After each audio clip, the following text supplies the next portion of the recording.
এই একটা পাপ যদি কেউ না করে ইনশাল্লাহ সে জান্নাতে যাবে, যতই পাপ করুক না কেন।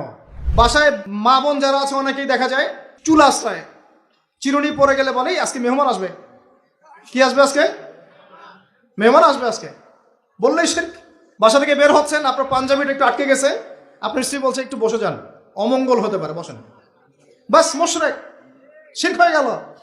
মুসলিম সমাজে রন্ধ্রে রন্ধ্রে শিরক। এখন রাস্তাঘাটে উঠতে বসতে পেপার পত্রিকা খুললেই শিরক।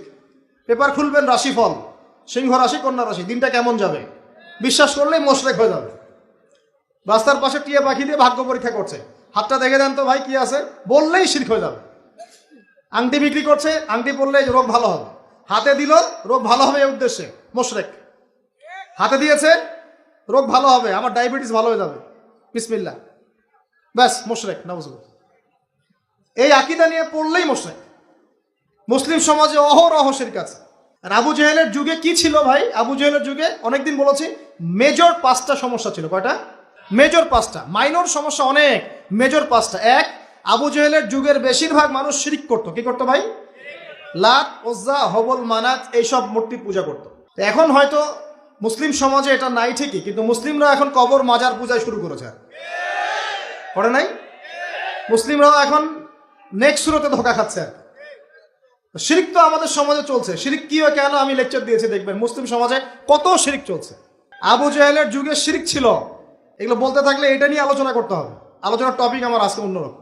আবু জেহেলের যুগে কি ছিল ভাই? শিরক ছিল, সমাজে রন্ধ্রে রন্ধ্রে শিরক ছিল। এখনকার সমাজেও শিরক আছে। তারা লা ইলাহা ইল্লাল্লাহ না পড়ে শিরক করতো, আমরা পড়েও শিরক করি। আল্লাহ পাক আমাদের সবাইকে শিরকের পাপ থেকে হেফাজত করুন বলি আমি।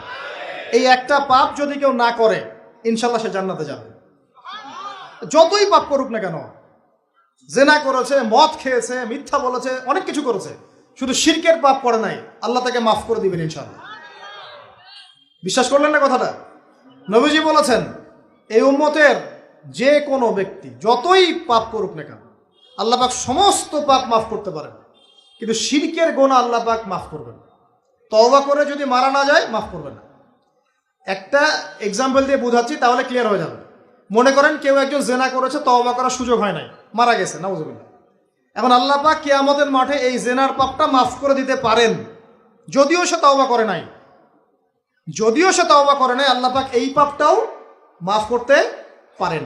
কিন্তু একজন ব্যক্তি শিরক করেছে, তওবা করে নাই, কিন্তু এই অবস্থায় যদি কাল কিয়ামতের মাঠে আল্লাহর সাথে সাক্ষাৎ করে, আল্লাহ তার গুনাহ মাফ করবে না। এই শিরক আর অন্য পাপের এই হলো পার্থক্য। তাহলে সবচেয়ে কোন বিষয়টা থেকে আমাদের বেঁচে থাকা উচিত ভাই?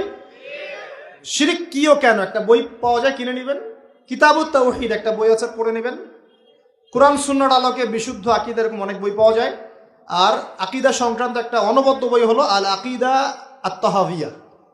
এই 4-5টা বই পড়লে আপনার শিরকের কনসেপ্ট ক্লিয়ার হয়ে যাবে ইনশাআল্লাহ। আল্লাহ পাক আমাদেরকে পড়াশোনা করার তৌফিক দান।